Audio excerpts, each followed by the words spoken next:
तो कैसे हैं मेरे प्यारे बच्चों। तो मैं उम्मीद करता हूँ आप सभी लोग मस्त होंगे, तंदुरुस्त होंगे, अच्छे से पढ़ाई कर रहे होंगे। और हम लोगों ने क्या किया था, पिछले वाले लेक्चरों में कुछ क्वेश्चनों को डिस्कस कर लिए थे और कुछ क्वेश्चन बच चुके थे। तो उन क्वेश्चनों को आज हम लोग डिस्कस करने वाले हैं। तो पिछले लेक्चर में हमने ये ऊष्माक्षेपी और ऊष्माशोषी तक डिस्कस किए थे। उसके बाद के जो क्वेश्चन है उसको आज हम लोग डिस्कस करने वाले हैं। चलिए देखते हैं कि अगला क्वेश्चन क्या है। तो अगला क्वेश्चन है कि पीएच मान क्या है। यानी पीएच मान क्या है, हमको बताना है कि पीएच मान क्या है। और फिर कह रहा है कि इसका हाइड्रोजन आयन सांद्रण से क्या संबंध है।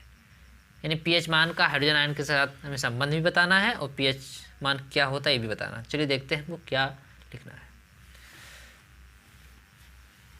तो आपको क्या करना है, आपको हेडिंग डाल देना है पीएच मान। क्या करना है, पीएच मान के हेडिंग डाल करके आपको बता देना है कि जो पीएच होता है अम्ल एवं क्षारक के जलीय विलयन में हाइड्रोजन आयन की सांद्रता मापने की इकाई है। इसे कहने का मतलब क्या है, इसे कहने का मतलब ये जो पीएच होता है, पीएच मान, वो अम्ल हो या क्षारक हो, अम्ल और क्षारक चाहे जो भी हो, उसमें ये पता लगाता है कि हाइड्रोजन कितना है, यानी हाइड्रोजन आयन कितने हैं।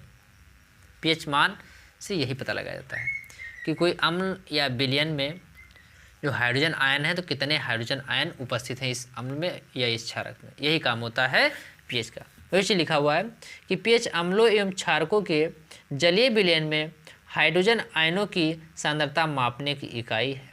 ये है। फिर बताया किसी विलयन का पीएच मान उसमें उपस्थित, किसी विलयन का पीएच मान उसमें उपस्थित, बताया किसी विलयन का पीएच मान उसमें उपस्थित हाइड्रोजन आयन सांद्रण के व्युत्क्रम का लघुगणक होता है। यानी जो कोई विलयन है उसमें जो हाइड्रोजन आयन उपस्थित होते हैं तो उसमें उन उपस्थित हाइड्रोजन आयन जो सांद्रण होता है उसके लघु, यानी उसके सांद्रण के व्युत्क्रम का लघुगणक होता है। इसका कहने मतलब क्या है, इसका कहने मतलब ये है, अतः पीएच मान बराबर कह सकते हैं -log10 की पावर हाइड्रोजन आयन की सांद्रता। ये इसका सूत्र हो गया। सूत्र हो गया पीएच -log10 की पावर हाइड्रोजन आयन की सांद्रता। तो ये हो गया सूत्र। अब आपको क्या बताना है, बता देना है कि जो हाइड्रोजन आयन है तो हाइड्रोजन आयन को किस में मापते हैं, हाइड्रोजन आयन को मापते हैं मोल प्रति लीटर में। किस में मापते हैं हाइड्रोजन आयन को, तो हाइड्रोजन आयन का मोल प्रति लीटर में सांद्रण, शुद्ध जल में हाइड्रोजन आयन का सांद्रण 10⁻⁷ मोल प्रति लीटर होता है। यानी इसके कहने का मतलब क्या है, पहली बात तो जो हाइड्रोजन आयन का सांद्रण होता है उसको मापते हैं मोल प्रति लीटर में। फिर बता देना है कि हाइड्रोजन आयन का मोल प्रति लीटर में सांद्रण, शुद्ध जल में हाइड्रोजन आयन का सांद्रण 1 × 10⁻⁷ मोल प्रति लीटर होता है। इतना आपको लिख देना है, आपको पूरे के पूरे नंबर मिल जाएंगे। फिर अगला क्वेश्चन देखते हैं क्या है, क्या अगला क्वेश्चन इसमें क्या दिया हुआ है। तो अगला क्वेश्चन दिया हुआ है कि खनिज तथा अयस्क में अंतर लिखिए। यानी क्या होनी, ये भी बहुत इंपॉर्टेंट क्वेश्चन है। यानी खनिज तथा अयस्क में क्या अंतर होता है। तो खनिज क्या होते हैं आपको बता दें।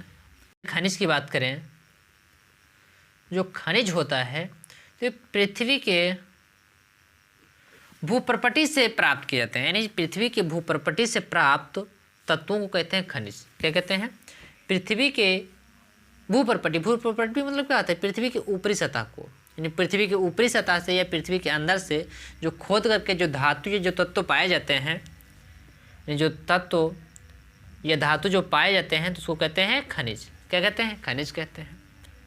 और इन खनिजों में से जिनको, यानी इन खनिजों में से जिनको आसानी से, यानी जिनको आसानी से या जो लाभदायक हो उनको अगर अलग करना, ये होता है अयस्क। जैसे एग्जांपल में देखो, जैसे मान लेते हैं एक क्लास में 5 लड़के हैं। कितने लड़के हैं, एक क्लास में 5 लड़के हैं और वो पांचों लड़के पढ़ाई कर रहे थे। क्या कर रहे थे, पांचों लड़के पढ़ाई कर रहे थे और इसमें से 2 लड़के हो गए आईएएस। क्या हो गए, आईएएस। यानी वो लड़के पढ़ रहे थे 5, कितने पढ़ रहे थे 5, उसमें 2 लड़के हो गए आईएएस। तो जो 5 लड़के हैं ये हो गए खनिज। क्या हो गए, खनिज। अब 5 में से जो 2 निकल गए तो 2 क्या हो गए, तो ये 2 हो गए अयस्क। क्या हो गए, अयस्क हो गए। तो ये होता है। अब एक और आती है कहावत। अब देखो 5 के 5 लड़के तो अयस्क बने नहीं, अयस्क कितने बने, 2 लड़के, और 2 लड़के तो पहले विद्यार्थी ही थे। तो यहाँ पर एक और कह सकते हैं कि खनिज यानी सभी खनिज अयस्क नहीं होते हैं, सभी खनिज अयस्क नहीं होते हैं। लड़के 5 लड़के क्या हुए, खनिज, ये क्या हो गया, अयस्क। तो सभी लड़के तो अयस्क बने नहीं, तो इसलिए हम ये कह सकते हैं कि सभी खनिज अयस्क नहीं होते हैं। आप देखो जो 2 अयस्क बने हैं तो पहले भी लड़के विद्यार्थी रहे होंगे, तो अब ये कह सकते हैं कि सभी खनिज अयस्क नहीं होते हैं परंतु सभी अयस्क खनिज होते हैं।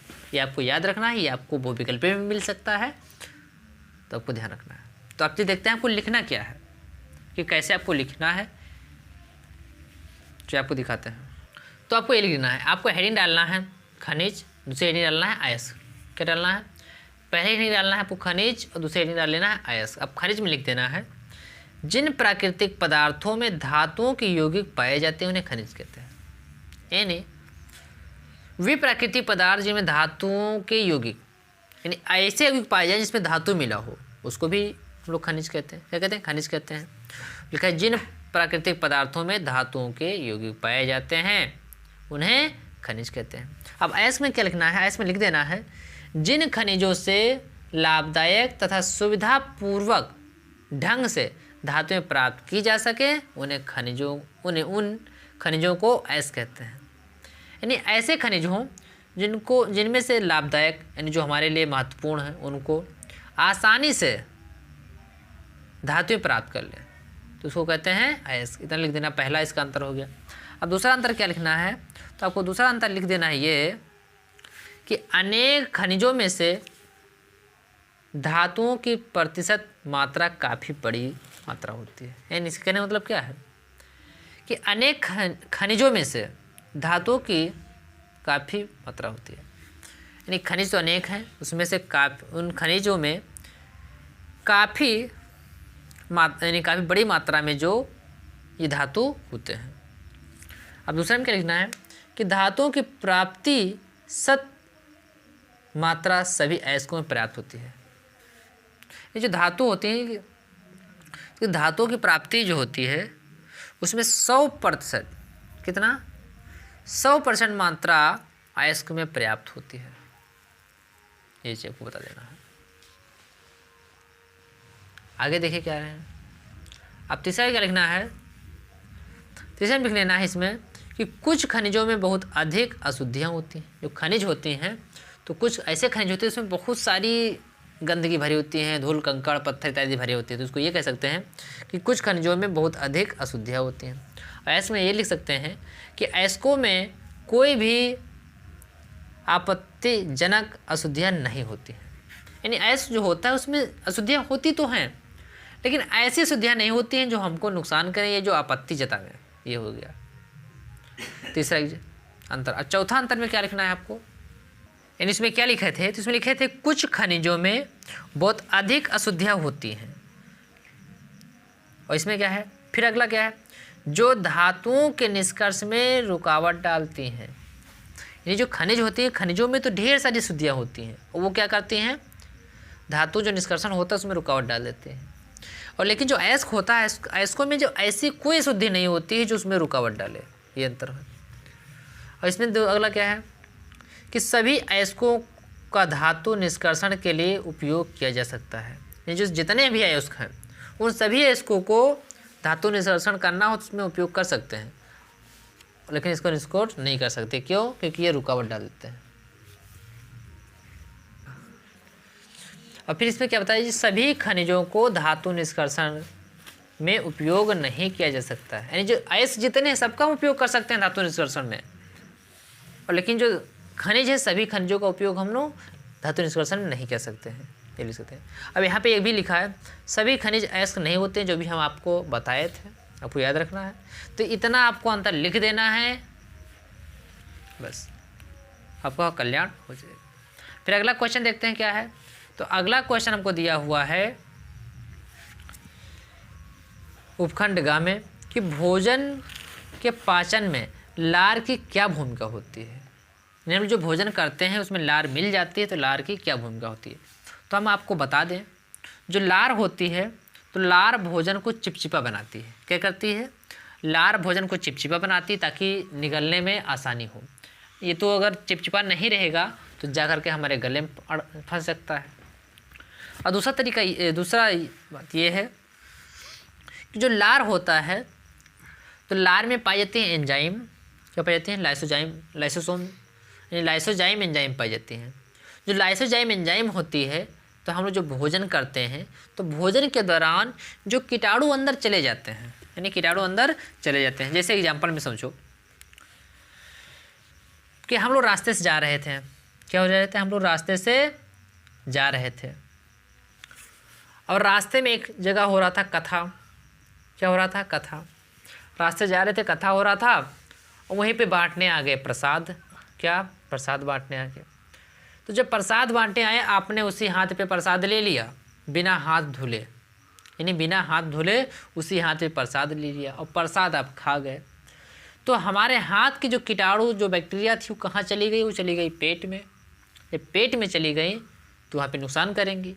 तो इसीलिए प्रकृति ने ऐसी संरचना बनाई कि उसमें जो लार है, लार जाकर के उन जीवाणुओं को, बैक्टीरियाओं को नष्ट करने का काम करेगा। तो ये होता है लार का काम। फिर अगर देखते हैं कि आपको कैसे लिखना है, तो आपको लिखना कैसे तरीका बताते हैं। तो आपको लिख देना है कि लार भोजन को गीला करता है, यानी भोजन को गीला करने में लार सहायता करता है। और क्या करता है?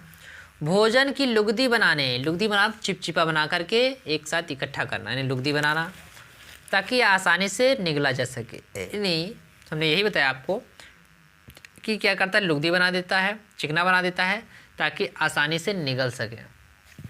फिर क्या है? लार में एंजाइम टाइलिन होता है, यानी टाइलिन एंजाइम होता है और लाइसोजाइम भी होता है। तो यहाँ पे लिखा है टाइलिन होता है, जिसे टाइलिन भी कहा जाता है। ये क्या करता है? जो भोजन, यानी जो स्टार्च को शर्करा में तोड़ता है। क्या करता है? स्टार्च को शर्करा में तोड़ता है। और जो लाइसोजाइम एंजाइम होती है वो कीटाणुओं को नष्ट करने काम करती है। और इस प्रकार भोजन का पाचन मुख से शुरू हो जाता है। यानी क्या किया? ये जो एंजाइम थे टाइलिन, इन्होंने क्या किया? भोजन, यानी स्टार्च को शर्करा में तोड़ दी। इसका मतलब भोजन यहाँ से पाचन होना स्टार्ट हो गया। तो ये होता है लार के उपयोग, लार की भूमिका हमारे भोजन में। फिर अगला क्वेश्चन देखते हैं क्या है। तो अगला क्वेश्चन कह रहा है कि ओजोन परत हमारे लिए क्यों महत्वपूर्ण है। ओजोन परत जो है तो हमारे लिए किस प्रकार महत्वपूर्ण है, ये हमको बताना है। कितने नंबर में? 2 नंबर में पूछा गया है। नहीं, अगर ओजोन परत की देखें कि ओजोन जो परत है, तो ओजोन परत, जो ओजोन परत होती है तो इसे काम क्या होता है? तो देखें, जो हमारे जो वायुमंडल होता है तो वायुमंडल सूर्य से अनेकों प्रकार की किरणें आती हैं। क्या होती है? हमारे सूर्य से अनेकों प्रकार की किरणें आती हैं, जिसमें पराबैंगनी किरण होती है, एक्सरे किरण होती है, यानी ये सब इस प्रकार की अनेकों किरणें होती हैं। उसमें से जो ये पराबैंगनी किरणें हैं और एक्स किरणें हैं, ये किरणें हम लोगों के लिए बहुत हानिकारक हैं। क्या है? ये किरणें हम लोगों के लिए बहुत हानिकारक हैं। यदि ये किरणें हम लोगों तक पहुंच जाएं तो काफ़ी बीमारियां उत्पन्न हो जाएंगी, काफ़ी रोग उत्पन्न हो जाएंगे। तो इसीलिए जो ओजोन परत होती है तो क्या करती है? जो वो पराबैंगनी किरणें या एक्सरे किरणें जो होती हैं सूर्य से निकलती हैं, उन सभी किरणों को ओजोन परत अवशोषित कर लेती है या अपनी तरफ खींच लेती है या सोख लेती है, और हम लोगों तक ये सब किरणें नहीं पहुंच पाती, जिससे हम लोग बहुत बड़ी बीमारियों से बच जाते हैं। यही है ओजोन परत। चलिए देखते हैं इसमें लिखना क्या है आपको। तो आपको बता दें तो लिख देना है यही कि सूर्य से उत्सर्जित विकिरणों में पराबैंगनी किरणें तथा एक्सरे किरणें मनुष्य एवं अन्य जीव जंतुओं के साथ साथ पौधों के लिए बहुत हानिकारक हैं। यानी जो सूर्य से विकिरणें जो निकलती हैं उनमें पराबैंगनी है या एक्सरे किरणें हैं, तो ये किरणें मनुष्य के लिए भी, अन्य जीव जंतुओं के लिए भी और पेड़ पौधों के लिए भी, यानी इन सभी के लिए किरणें हानिकारक हैं। तो कि वही देखो क्या करता है आगे, करे पृथ्वी के वायुमंडल की ओजोन परत इन विकिरणों को अवशोषित कर लेती है तथा उन्हें पृथ्वी पर आने नहीं देती है। यानी इन सभी विकिरणों को क्या करती है, ओजोन परत अपनी तरफ अवशोषित कर लेता है और पृथ्वी पर नहीं आने देता है, जिससे हम लोग और हमारे और बहुत ढेर सारे जीव जंतु पेड़ पौधे भी बच जाते हैं। ये था ओजोन परत। और अगला हो देखिए क्या है, ओजोन परत बारे में हम डिस्कस कर लिया। अगला क्या है, अगला कह रहा है कि स्वपरागण तथा परपरागण में विभेद कीजिए। यानी स्वपरागण किसे कहते हैं और परपरागण किसे कहते हैं, हमको ये बताना है। चलिए देखते हैं कि ये क्या होता है। तो चलिए देखते हैं स्वपरागण और परपरागण क्या होता है। एक देखेंगे स्वपरागण, दूसरा होता है परपरागण। इन दोनों में क्या अंतर होता है, पूरा अंतर हम पूरा एक एक करके डिस्कस करेंगे। तो जैसे मान लेते हैं एक यहाँ पर है पेड़, क्या है पेड़, यहाँ पर शाखाएं निकली हुई हैं, शाखाओं पे यहाँ पर पुष्प होंगे, क्या होंगे, मतलब यहाँ पर पुष्प है, यहाँ पर पुष्प है, मतलब यहाँ पर पुष्प है, ऐसे यहाँ पर पुष्प है, इधर भी पेड़ है, ये शाखा है, इधर भी पुष्प है, इधर भी है, इधर भी पुष्प है, यहाँ पर भी पुष्प है। और एक पेड़ ये है, इधर शाखा है, मान लेते इधर शाखा, इधर शाखा, इधर शाखा है, यहाँ पर मान लेते हैं पुष्प है, यहाँ पर पुष्प है, यहाँ पर पुष्प है, यहाँ पर पुष्प है, यहाँ पर पुष्प लगे हैं यहाँ पे। आप देखिए क्या है, तो हम सभी जानते हैं कि जो पुष्प होते हैं दो प्रकार के होते हैं। कितने प्रकार के पुष्प, दो प्रकार के, एक होते हैं द्विलिंगी और एक होते हैं एकलिंगी। अब द्विलिंगी और एकलिंगी क्या होता है, इसका मतलब समझिए, जिसमें दोनों लिंग हो, यानी जिसमें नर वाला और मादा वाले दोनों लिंग पाए जाते हैं उसको कहते हैं द्विलिंग। और जिसमें नर वाले ही अंग पाए जाते हैं या तो मादा वाला पाया जाएगा, यानी कोई एक ही अंग पाया जाएगा, वो होता है एकलिंगी। यानी जिसमें दोनों लिंग हो वो द्विलिंगी, जिसमें एक लिंग होगा उसको एकलिंगी कहते हैं। अब जैसे देखो इस पेड़ में क्या है, इस पेड़ में द्विलिंगी मान लेते हैं, कैसा है, द्विलिंगी है, मान लेते हैं द्विलिंगी है। तो इसी में क्या होगा, मादा वाला भी भाग होगा और इसी में नर वाला भाग होगा, क्या होगा, नर वाला भाग। तो नर वाला भाग क्या होता है, इसमें होता है परागकोश, क्या होता है, परागकोश। और परागकोश में क्या होते हैं, परागकोश में होते हैं परागकण, क्या होते हैं, परागकण। जब ये परागकण जा करके मादा वाले भाग में गिरते हैं तब जा करके पुष्पों में जनन हो पाता है, क्या हो पाता है, जनन हो पाता है। तो मान लेते हैं यहाँ पर परागण यानी परागण है, तो परागकण का यहाँ से यानी परागकण का परागकोश से मादा वाले भाग, मादा वाला भाग कौन सा होता है, ये होता है अंडाशय, क्या होता है, अंडाशय। अंडाशय में कहाँ, अंडाशय में होता है वर्तिकाग्र, क्या होता है, वर्तिकाग्र। तो देखो क्या होता है, परागकण का परागकोश के निकल करके, देखिए परागकण का परागकोश से निकल करके वर्तिकाग्र तक जाना परागण कहलाता है, क्या कहलाता है, परागण कहलाता है। यानी परागकण का परागकोश से निकलकर वर्तिकाग्र तक जाना परागण कहलाता है। और जब परागकण, जैसे मान लेते हैं इस पुष्प का परागकण है और इसी पुष्प के पराग, यानी मान लेते हैं इस पुष्प का परागकण है और इस पुष्प का परागकण निकल करके इसी पुष्प के वर्तिकाग्र में गिर जाता है, तो उसको कहते हैं स्वपरागण। यानी स्वपरागण मतलब क्या है, ये स्वयं का ही परागण है। क्या स्वपरागण मतलब क्या हो गया, स्व का मतलब हो गया स्वयं और पर का मतलब दूसरों का, दूसरों का मतलब एक पुष्प था, इसी पुष्प का परागकण था और इसी पुष्प के मादा वाले भाग में जाकर गिर गया, तो ये कहलाता है स्वपरागण। और मान लेते हैं यहाँ का ये परागकण यानी इस पुष्प का परागकण और निकल करके मान लेते चला गया इसमें, इस पुष्प पे, तो ये कहलाता है परपरागण। क्या कहलाता है, परपरागण। ये आपको ध्यान रखना है, अगर किसी एक मान लेते इसका परागकण निकल करके इसी पुष्प के या इसी फूल के मादा वाले भाग में चला गया तो कहलाएगा स्वपरागण। और यदि इसी पुष्प का परागकण निकल करके दूसरे पुष्प के, क्या हो, पौधा यही है, यही पौधे के दूसरे पुष्प के मादा वाले भाग में पहुंच गया तो कहलाता है परपरागण। और या तो यहाँ का परागकण निकल कर चला गया दूसरे पेड़ के, यहाँ पर आ गया मान लेते हैं परागकण, तो ये भी कहलाएगा पर परागण। तो इतना आपको समझ में आ गया होगा कि अगर परागकण निकल कर उसी पुष्प के परागकोश में जाएगा, यानी यहाँ परागकण निकल कर इसी में गया तो स्वपरागण, इस और परागकण यहाँ से निकल कर दूसरे फूल में गया तो परपरागण, या दूसरे पेड़ के दूसरे फूल में गया तो भी परपरागण होगा। इसमें क्या होता है, अगर इसमें का परागकण निकल कर इसमें ही जा रहा है तो इसमें जो है परागकण की कम आवश्यकता होती है, यानी कम परागकण, यानी कम परागकण की आवश्यकता होती है, कम आवश्यकता होती है।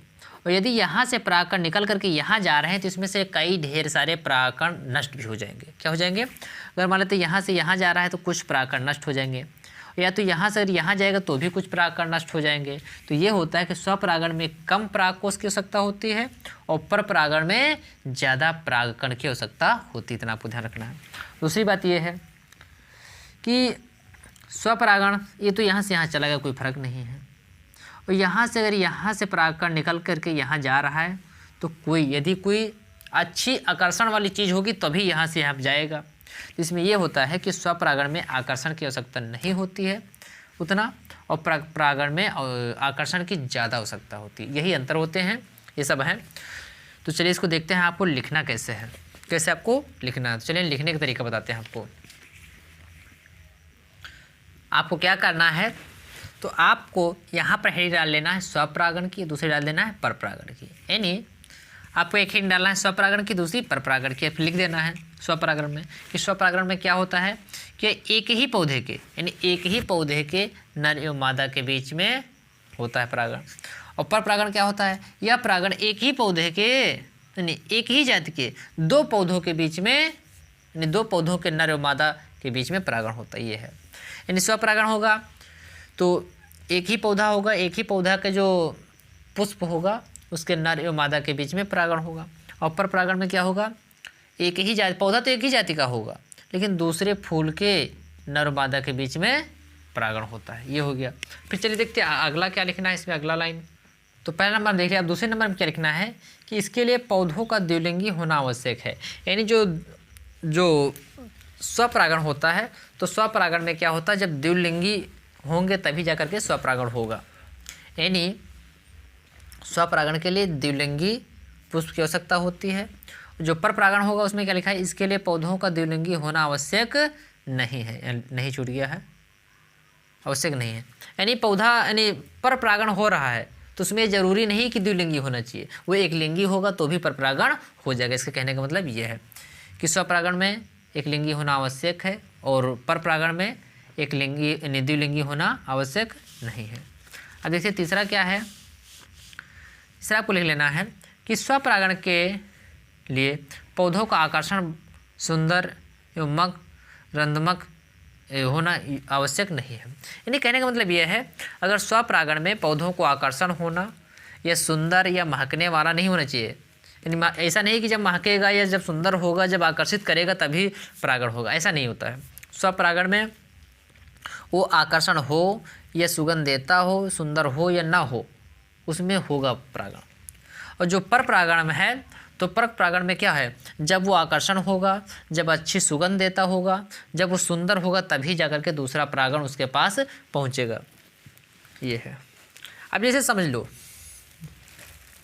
जैसे एक कोई दंपति, कोई पति पत्नी एक साथ रह रहे हैं, तो ऐसा नहीं कि जब वो पति है जो अच्छा दिखेगा, अच्छा रहेगा तभी जाकर उसकी पत्नी रहेगा, ऐसा नहीं है। उसकी शादी हो गई है तो पत्नी पति के साथ रहेगी ही, वो सुंदर हो या ना हो।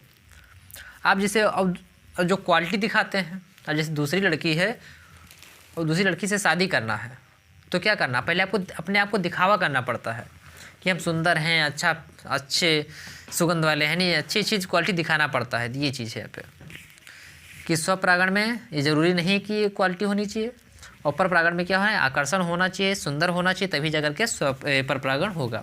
फिर अगला देखते हैं क्या है, अगली लाइन है कि इसके लिए कम परागण की आवश्यकता है, यानी जो स्वपरागण होता है स्वपरागण में कम परागण की आवश्यकता होती है। जो पर परागण होता है इसमें क्या होती है, इसके लिए अधिक परागकणों की आवश्यकता होती है। चीज़ हमने आपको पहले बता दिया था, यही आपको लिखना था। इतना लिख देंगे आपको अच्छे नंबर मिल जाएंगे। फिर अगला क्वेश्चन देखते हैं क्या है। तो अगला क्वेश्चन जो देखा जाए तो अगला क्वेश्चन है कि परिवार नियोजन की किन्हीं दो स्थायी विधियों पर संक्षिप्त टिप्पणी लिखिए। इसके कहने का मतलब क्या है कि आपको ऐसे दो स्थायी विधि लिखना है जिससे परिवार नियोजन हो जाता है। तो देखते हैं क्या लिखना है इसमें। तो परिवार नियोजन की बात करें तो जो परिवार नियोजन होता है ये दो प्रकार का होता है। कितने प्रकार का? दो प्रकार का। एक होता है अस्थायी और एक होता है स्थायी। यानी परिवार नियोजन की दो विधि होती है, एक होती है अस्थायी विधि और एक होती है अस्थायी विधि में। तो हमसे क्वेश्चन कह रहा है कि हमसे क्वेश्चन कह रहा है कि स्थायी विधि के बारे में बताना है कि स्थायी विधि कितनी होती है। तो स्थायी विधि दो प्रकार की होती है, स्थायी विधि भी दो प्रकार की होती है। तो कौन कौन? एक होती है ट्यूबेक्टोमी, तो एक होती है ट्यूबेक्टोमी और दूसरी होती है वैसेक्टोमी।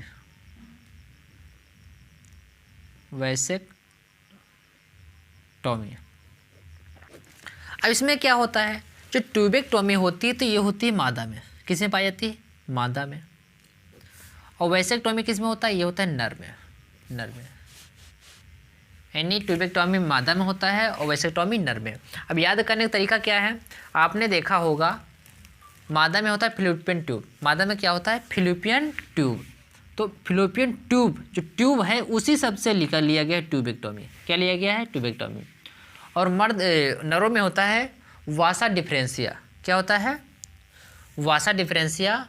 तो वासा डिफरेंशिया से लिया गया है वैसेक। क्या लिया गया? वैसेक्टोमी। यानी ट्यूबेक्टोमी मादा में पाया होता है और वैसेक्टोमी में नर में होता है। अब इसमें क्या होता है चलिए देखते हैं। तो हम आपको बता दें तो जो होता है मादा, जो ट्यूबेक्टोमी में जो मादा का ऐसे अंग होता है, ऐसे यहाँ पर क्या होता है? यहाँ पर अंडाशय होता है। तो अंडाशय में अंडाणु भरे होते हैं। क्या भरे होते हैं? अंडाशय में अंडाणु भरे होते हैं। और यही क्या है, हर महीने परिपक्व होकर के, यही अंडाणु परिपक्व होकर के यहाँ आ जाया करते हैं। एक बार इधर से आएगा तो दूसरी बार इधर से अंडाणु आएंगे। तो जो ट्यूबेक्टोमी होता है, ट्यूबेक्टोमी में क्या करते हैं, इसी को काट देते हैं। क्या करते हैं? इसी को काट करके इसको इधर से काट देंगे, इसको इधर से, फिर क्या करेंगे, इधर से बांध देंगे कस करके, और इधर यानी दोनों तरफ काट करके बांध देते हैं ताकि इधर का जो अंडाणु है इधर न जाकर, जब इधर नहीं जाएगा तो बच्चे नहीं उत्पन्न होंगे। जब इधर जाएगा नहीं तो शुक्राणु से मिल नहीं पाएगा, जब शुक्राणु से नहीं मिल पाएगा तब बच्चे नहीं उत्पन्न होंगे। तो ये क्या है? तो ये परिवार नियोजन की अस्थायी यानी परिवार नियोजन की स्थायी विधि है। और वैसेक्टोमी में क्या होता है? तो वैसेक्टोमी में ये भी होता है जो शुक्राणु यानी जो विरसण होते हैं। क्या होते हैं? विरसण। तो जो विरसण में क्या होते हैं? शुक्राणु होते हैं। यानी विरसण में जो होता है ये मान लेते हैं विरसण है। तो विरसण में क्या होता है? शुक्राणुओं का निर्माण होता है। ये क्या होता है? शुक्राणु का निर्माण होता है। तो इस यहाँ से जो पाइप जाती है, जो नलिका जाती है, शुक्र नलिका, क्या कहते हैं? शुक्र नलिका। तो उसमें क्या करते हैं, जो वैसेक्टोमी होता है तो वैसेक्टोमी में इसी नलिका को काट देते हैं, फिर इधर से इधर बांध देते हैं ताकि इधर के जो शुक्राणु ऊपर ना जा सके। जब ऊपर नहीं जाएंगे तो शुक्राणु मादा से मिलेंगे नहीं, जब मिलेंगे नहीं तो इसमें निषेचन नहीं हो पाएगा, जब निषेचन नहीं हो पाएगा तो महिला प्रेग्नेंट नहीं हो पाएगी, जिससे क्या होगा? परिवार नियोजन हो जाएगा। यही होता है और इन्हीं को कहते हैं नसबंदी। क्या कहते हैं? इन्हीं को कहते हैं नसबंदी। नहीं, जब महिला नसबंदी कराती है तो क्या होता है? नसबंदी में यही होता है, इस महिला को काट करके बांध देते हैं, और जो मर्द कराता है तो इसमें इसको काट करके बांध देते हैं ताकि इधर से शुक्राणु उधर नहीं जा पाता है। तो ये है परिवार नियोजन की स्थायी विधियाँ। इसमें यही चीज़ आपको लिख देना है, बता देना अच्छे से, ताकि आपको पूरे नंबर मिल जाएंगे। अब चलिए देखिए किसमें लिखना क्या है आपको। चलिए देखते हैं किसमें क्या लिखना है। इसमें लिख देना है, हेड डालना है नसबंदी या वैसेक्टोमी, फिर लिख देना है कि इस प्रक्रिया में मनुष्य के वृषण से शुक्राणु को ले जाने वाली नलियों को काट कर शल्य क्रिया द्वारा बांध दिया जाता है। यानी मनुष्य के वृषण से जो शुक्राणु को ले जाने वाली जो नली होती हैं उनको शल्य क्रिया मतलब होता है डॉक्टरों के द्वारा, यानी शल्य क्रिया मतलब डॉक्टरों के द्वारा काट कर बांध दिया जाता है। इस प्रकार जब काट कर बांध जाता है तो इस प्रकार शुक्राणुओं का अंडाणु से निषेचन नहीं हो पाता है, तब शुक्राणु अंडाणु से नहीं मिल पाते हैं। तो इस क्रिया को कहते हैं पुरुष नसबंदी या वैसेक्टोमी। यानी इसको दो नाम से जानते हैं, या कहेंगे पुरुष नसबंदी कहते हैं या तो वैसेक्टोमी। अब हम देखते हैं कि ट्यूबेक्टोमी क्या होता है। ट्यूबेक्टोमी के बारे में लिखेंगे कि कैसे लिखना है। अब ट्यूबेक्टोमी मतलब क्या हो गया कि इस प्रक्रिया में महिलाओं की अंडवाहिनी को काट कर शल्य चिकित्सा द्वारा बांध दिया जाता है। यानी महिलाओं में जो अंडवाहिनी होती है इसको काट कर डॉक्टरों के द्वारा बांध दिया जाता है। अतः अंडवाहिनी में शुक्राणु अंडाणु का निषेचन नहीं कर पाते हैं, यानी शुक्राणु अंडाणु से नहीं मिल पाते हैं।